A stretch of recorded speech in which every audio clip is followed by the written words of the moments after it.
The Lord spoke to Moses that same day and said to him, "Climb this mountain of the Abarim, Mount Nebo, in the country of Moab, opposite Jericho, and view the Canaan which I am giving to the Israelites as their domain. Die on the mountain you have climbed, and be gathered to your people, as your brother Aaron died on Mount Hor and was gathered to his people. You may only see the country from outside. You cannot enter it, the country which I am giving to the Israelites." Wherever we may have traveled, whatever landscape our eyes may have already seen, our encounter with this blessed land of arid waste and fertile fields, oases and deserts, gentle waters and bare mountains, is a unique encounter that transcends time and even the very places preserved by sacred geography. Over the centuries, this expanse of land which Moses and the chosen people admired from the two summits of Mount Nebo at the end of the Exodus has welcomed thousands of men and women, pilgrims making their own personal exodus from everyday routine to seek the living memory of Christ. The Holy Scriptures identify this mountain, today in the territory of Jordan, about 30 kilometers from Amman and 50 from Jerusalem, as the place where Moses contemplated the promised land and ended his life. According to the tradition narrated by St. Jude, his body was buried by the Archangel Michael in a tomb unknown to the Israelites. The first settlements in the city of Nebo date to remote ancient times. In the 6th century, in parallel with the development of the monastery, a radical reconstruction of the church lent it the three-aisle structure we can still admire today. The basilica, continually enlarged to include new liturgical spaces and chapels, remained active even after the Islamic conquest, up until the late Middle Ages. Several archaeological excavations were undertaken at the start of the 19th century, and this activity received great impetus when the Franciscans managed to gain possession of the summit of Mount Nebo in 1932, thanks to the enterprising brother Girolamo Miaic. Practically speaking, work was never completely interrupted, except during the World War. In 1963, the custody decided to cover the ruins to give pilgrims an opportunity to pray while remaining inside the sanctuary. Inside the sanctuary, at the head of the southern aisle, a mosaic depicting a simple entwined cross commemorates the prophet Moses. Other splendid mosaics can be admired on the floor and along the walls. In the former baptistry, in 1976, archaeologists discovered a magnificent mosaic depicting a hunting and pastoral scene hidden beneath a floor that had saved it from otherwise certain iconoclastic destruction.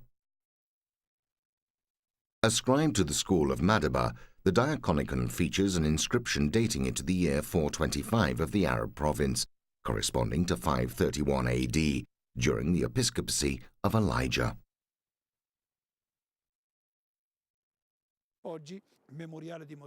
Today, the memorial of Moses at Mount Nebo, with the treasures that have been brought to light, especially the 6th century mosaics, is certainly one of the most important and most visited sanctuaries of Transjordan, and it is also a pleasant place to stay in and reread pages of the Bible.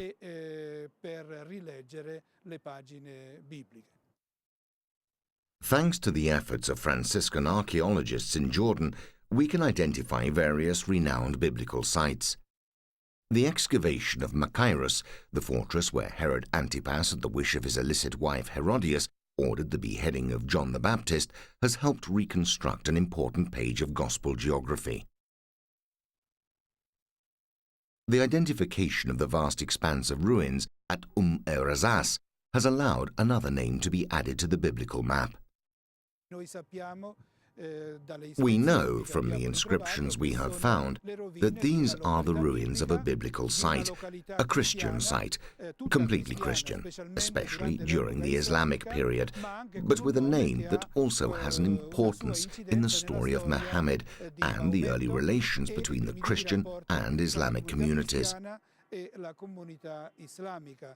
is the city of Maifa, where, according to the first life of Muhammad, a Christian monk prophesied the arrival of Muhammad and his preaching.